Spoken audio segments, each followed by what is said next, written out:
बचपन के तीन दोस्त। एक भावनात्मक प्रेरणादायक कहानी प्रस्तावना। बिहार के एक छोटे से गांव में तीन दोस्त रहते थे। नवलेश, ललन और मोनू। तीनों की दोस्ती पूरे गांव में मिसाल मानी जाती थी। बचपन से लेकर 5वीं कक्षा तक तीनों ने साथ पढ़ाई की, साथ खेला, साथ हंसे और साथ सपने देखे। गांव की मिट्टी में उनकी दोस्ती की खुशबू बसती थी। कोई एक बिना दूसरे के दिखाई नहीं देता था। स्कूल जाने से लेकर खेतों में खेलने तक हर जगह तीनों साथ होते थे। गांव का सरकारी स्कूल बहुत बड़ा नहीं था, लेकिन उन तीनों के सपने बहुत बड़े थे। स्कूल की टूटी दीवारें, बरसात में टपकती छत और मैदान में उग आई घास भी उनकी पढ़ाई के रास्ते में कभी बाधा नहीं बनी। उनके मास्टर जी अक्सर कहते थे, अगर मेहनत सच्ची हो तो गरीब का बच्चा भी आसमान छू सकता है। तीनों दोस्त यह बात ध्यान से सुनते थे, खासकर नवलेश, जो पढ़ाई को लेकर बहुत गंभीर था। लेकिन ललन और मोनू भी उससे कम नहीं थे। तीनों के सपने अलग थे, मगर दोस्ती एक थी। अध्याय 1। मासूम बचपन। सुबह का समय था। गांव में हल्की धूप निकल रही थी। खेतों में किसान काम करने जा रहे थे। कहीं गायों की घंटियां बज रही थीं, तो कहीं चिड़ियों की आवाज सुनाई दे रही थी। उसी समय तीन छोटे बच्चे अपने कंधे पर बैग टांगे स्कूल की ओर जा रहे थे। अरे नवलेश, जल्दी चलना, आज मास्टर जी टेस्ट लेने वाले हैं, मोनू ने कहा। नवलेश हंसते हुए बोला, तू डर मत, मैं सब पढ़ा दूंगा। लल्लन बोला, हाँ, लेकिन पहले स्कूल पहुंच तो जाए। तीनों जोर जोर से हंसने लगे। स्कूल पहुंचते ही तीनों पहली बेंच पर बैठ जाते थे। मास्टर जी जब सवाल पूछते तो नवलेश सबसे पहले हाथ उठाता। कई बार ललन और मोनू को जवाब नहीं आता था, लेकिन नवलेश उन्हें समझाता था। धीरे धीरे तीनों पढ़ाई में अच्छे हो गए। दोपहर में मिड डे मील मिलता था, कभी खिचड़ी, कभी दाल चावल। तीनों एक ही थाली में खाना खाते थे। कई बार मजाक करते हुए खाना एक दूसरे पर गिरा देते और फिर मास्टर जी से डांट खाते। स्कूल के बाद तीनों नदी किनारे खेलने जाते। कभी कबड्डी, कभी क्रिकेट, कभी पेड़ पर चढ़ना। गांव के बाकी बच्चे भी उनकी दोस्ती देखकर खुश होते थे। एक दिन मोनू ने पूछा, हम लोग बड़े होकर क्या बनेंगे? नवलेश बोला, मैं बड़ा अफसर बनूंगा। लल्लन हंसते हुए बोला, और मैं गांव का सबसे बड़ा दुकानदार। मोनू बोला, तो मैं तुम दोनों का हिसाब रखूंगा। तीनों फिर जोर से हंस पड़े। अध्याय 2। समय का बदलाव। समय धीरे धीरे आगे बढ़ता गया। 5वीं कक्षा खत्म हो गई। अब आगे की पढ़ाई के लिए अलग अलग रास्ते बनने लगे। गांव में सिर्फ 5वीं तक स्कूल था। आगे पढ़ाई करने के लिए शहर जाना पड़ता था। नवलेश के पिता चाहते थे कि उनका बेटा खूब पढ़े। उन्होंने बहुत मेहनत करके नवलेश को बिहार शहर पढ़ने भेजने का फैसला किया। जिस दिन नवलेश गांव छोड़कर जा रहा था, उस दिन ललन और मोनू की आंखें नम थीं। मोनू बोला, तू हमें भूल तो नहीं जाएगा? नवलेश ने उसका हाथ पकड़कर कहा, दोस्ती भूलने की चीज नहीं होती। ललन बोला, जब बड़ा आदमी बन जाना तब भी हमें याद रखना। नवलेश मुस्कुराया, तुम दोनों मेरे भाई हो। बस चल पड़ी। ललन और मोनू दूर तक बस को जाते हुए देखते रहे। उस दिन पहली बार तीन दोस्तों के रास्ते अलग हुए थे। अध्याय 3। संघर्ष की शुरुआत। बिहार शहर नवलेश के लिए बिल्कुल नया था। वहां ऊंची इमारतें थीं, भीड़ थी, शोर था। गांव की शांति यहां नहीं थी। शुरुआत में उसे बहुत परेशानी हुई। छोटे से कमरे में रहना, खुद खाना बनाना, पढ़ाई करना, सब कुछ कठिन था। कई रातें ऐसी होती थीं जब वह अपने दोस्तों को याद करके रो पड़ता था, लेकिन उसके पिता की मेहनत उसे याद आती थी। वह सोचता, अगर मैं हार गया तो बाबूजी का सपना टूट जाएगा। उधर गांव में ललन और मोनू ने स्थानीय स्कूल में पढ़ाई जारी रखी। आर्थिक स्थिति अच्छी नहीं थी। दोनों को घर के कामों में भी हाथ बंटाना पड़ता था। ललन सुबह खेत में जाता, फिर स्कूल। मोनू अपने पिता की दुकान संभालता और रात में पढ़ाई करता। धीरे धीरे तीनों की जिंदगी बदलने लगी। पहले जो दिन भर साथ रहते थे, अब महीनों तक मुलाकात नहीं होती थी। अध्याय 4। दोस्ती की यादें। एक रात नवलेश अपने कमरे में बैठा था। बाहर बारिश हो रही थी। उसने अपनी पुरानी कॉपी निकाली, जिसमें बचपन की तस्वीरें और दोस्तों के नाम लिखे थे। उसने धीरे से कहा, काश वो दिन वापस आ जाए। उसे याद आया कैसे तीनों नदी में नहाने जाते थे, कैसे आम के पेड़ से आम तोड़ते थे, कैसे एक दूसरे के लिए लड़ जाते थे। उधर गांव में भी ललन और मोनू अक्सर नवलेश की बातें करते थे। मोनू बोला, नवलेश अब बड़ा आदमी बन जाएगा। ललन बोला, हाँ, लेकिन दिल से वो वही पुराना दोस्त रहेगा। अध्याय 5। 10वीं की परीक्षा। समय बीतता गया। लल्लन और मोनू ने 10वीं की परीक्षा दी।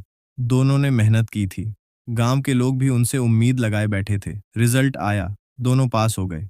पूरा परिवार खुश था, लेकिन आगे की पढ़ाई आसान नहीं थी। पैसों की कमी थी, घर की जिम्मेदारियां बढ़ रही थीं। ललन के पिता ने कहा, बेटा, अब घर की हालत ठीक नहीं है, पढ़ाई के साथ काम भी करना पड़ेगा। लल्लन चुप हो गया। मोनू की माँ बोली, बेटा, पढ़ाई मत छोड़ना। मोनू ने कहा, माँ, मैं कोशिश करूंगा। उधर नवलेश लगातार मेहनत कर रहा था। उसने इंटर पास किया, फिर बीए में दाखिला लिया। उसकी मेहनत रंग ला रही थी। अध्याय 6। सपनों की राह। नवलेश ने बीए फाइनल कर लिया। यह उसके परिवार के लिए गर्व का पल था। गांव में भी लोगों ने उसकी तारीफ की।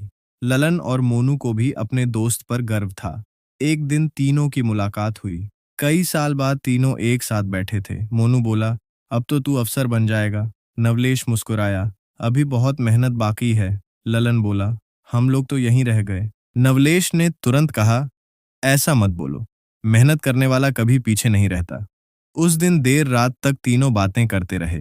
बचपन की यादें, स्कूल के किस्से, मास्टर जी की डांट, सब कुछ याद आया। अध्याय 7। प्रतियोगिता की तैयारी। बीए के बाद नवलेश ने प्रतियोगी परीक्षा की तैयारी शुरू की।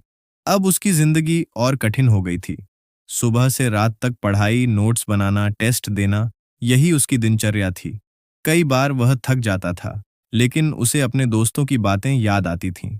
तू जरूर सफल होगा, यह शब्द उसे ताकत देते थे। उधर ललन और मोनू भी मेहनत कर रहे थे। दोनों घर का काम संभालते हुए पढ़ाई जारी रखे हुए थे। ललन ने छोटी सी दुकान शुरू कर दी थी। मोनू बच्चों को ट्यूशन पढ़ाने लगा था। तीनों की राह अलग थी, लेकिन संघर्ष एक जैसा था। अध्याय 8। जीवन का सच। समय इंसान को बहुत कुछ सिखा देता है। बचपन की मस्ती अब जिम्मेदारियों में बदल चुकी थी। एक दिन मोनू ने कहा, यार, जिंदगी इतनी कठिन क्यों हो जाती है? ललन बोला, शायद इसीलिए ताकि इंसान मजबूत बन सके। उधर नवलेश लाइब्रेरी में बैठा पढ़ रहा था। उसने अपने दोस्तों की तस्वीर देखी और मुस्कुरा दिया। उसने मन ही मन कहा, एक दिन हम तीनों फिर साथ बैठेंगे। अध्याय 9। असफलता और हिम्मत। प्रतियोगी परीक्षा आसान नहीं थी। नवलेश ने पहली परीक्षा दी, लेकिन सफल नहीं हुआ।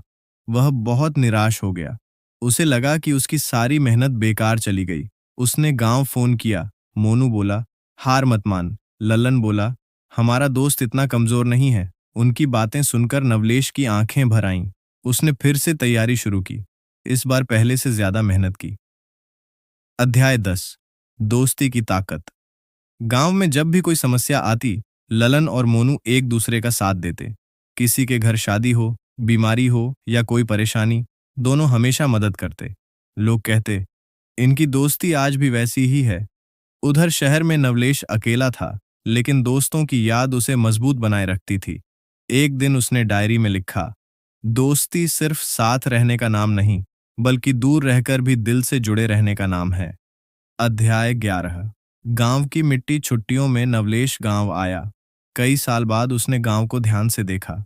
वही खेत, वही पेड़, वही नदी, लेकिन अब सब कुछ थोड़ा बदल चुका था। लल्लन दुकान पर बैठा था। मोनू बच्चों को पढ़ा रहा था।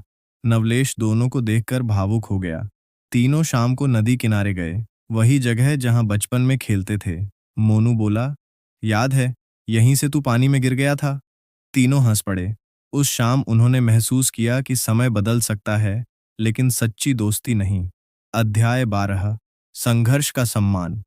धीरे धीरे गांव के लोग भी समझने लगे कि मेहनत करने वाला इंसान कभी छोटा नहीं होता। नवलेश पढ़ाई कर रहा था, लल्लन दुकान संभाल रहा था, मोनू बच्चों को पढ़ा रहा था। तीनों अपने अपने तरीके से संघर्ष कर रहे थे। एक दिन गांव के मास्टर जी ने कहा, मुझे तुम तीनों पर गर्व है। तुमने जिंदगी की असली पढ़ाई सीखी है। अध्याय 13। नई उम्मीद। नवलेश ने फिर परीक्षा दी। इस बार उसका प्रदर्शन अच्छा रहा। रिजल्ट आने का इंतजार था। उधर ललन ने अपनी दुकान बड़ी कर ली थी। मोनू ने छोटा कोचिंग सेंटर खोल लिया था। तीनों धीरे धीरे अपने जीवन में आगे बढ़ रहे थे, लेकिन उनकी दोस्ती पहले जैसी ही थी। हर त्योहार पर मिलना, फोन पर बात करना, एक दूसरे का हाल पूछना, यह सब जारी था। अध्याय 14। सफलता का दिन। एक सुबह नवलेश का रिजल्ट आया। वह परीक्षा में सफल हो गया था। उसकी आंखों में खुशी के आंसू थे। सबसे पहले उसने ललन और मोनू को फोन किया। दोस्तों, मैं सफल हो गया। फोन के उस पार कुछ पल सन्नाटा रहा, फिर दोनों खुशी से चिल्लाने लगे। गांव में मिठाई बांटी गई। लोग कहने लगे, गांव का बेटा अफसर बन गया। लेकिन नवलेश ने कहा, मेरी सफलता में मेरे दोस्तों का भी हिस्सा है। अध्याय 15। सच्ची जीत। कुछ दिनों बाद तीनों फिर मिले। इस बार नवलेश के चेहरे पर आत्मविश्वास था। ललन बोला, अब तो हमें भूल जाएगा। नवलेश हंस पड़ा, अगर तुम लोग नहीं होते तो मैं यहां तक नहीं पहुंचता। मोनू बोला, दोस्ती की असली जीत यही है। तीनों ने एक दूसरे को गले लगा लिया। अंतिम संदेश। यह कहानी सिर्फ तीन दोस्तों की नहीं, बल्कि हर उस इंसान की कहानी है जो संघर्ष करता है, सपने देखता है और अपने दोस्तों को दिल से याद रखता है। जिंदगी सबको अलग रास्तों पर ले जाती है। कोई शहर चला जाता है, कोई गांव में रह जाता है, कोई पढ़ाई में आगे बढ़ता है, कोई जिम्मेदारियों में उलझ जाता है, लेकिन सच्ची दोस्ती समय और दूरी से कभी खत्म नहीं होती। नवलेश, ललन और मोनू की दोस्ती हमें यही सिखाती है कि सफलता अकेले की नहीं होती। हमारे संघर्ष में हमारे अपने लोगों का भी योगदान होता है। दोस्ती का मतलब सिर्फ साथ घूमना नहीं होता, बल्कि मुश्किल समय में हिम्मत देना भी होता है। और यही वजह है कि बचपन की दोस्ती दुनिया की सबसे खूबसूरत चीज मानी जाती है। उपसंहार। सालों बाद भी गांव के लोग तीन दोस्तों की मिसाल देते थे। बच्चे जब स्कूल जाते तो मास्टर जी कहते, दोस्ती करनी हो तो नवलेश, ललन और मोनू जैसी करो। तीनों की जिंदगी अलग थी, लेकिन दिल हमेशा जुड़ा रहा, क्योंकि सच्चे दोस्त कभी दूर नहीं होते। समाप्त।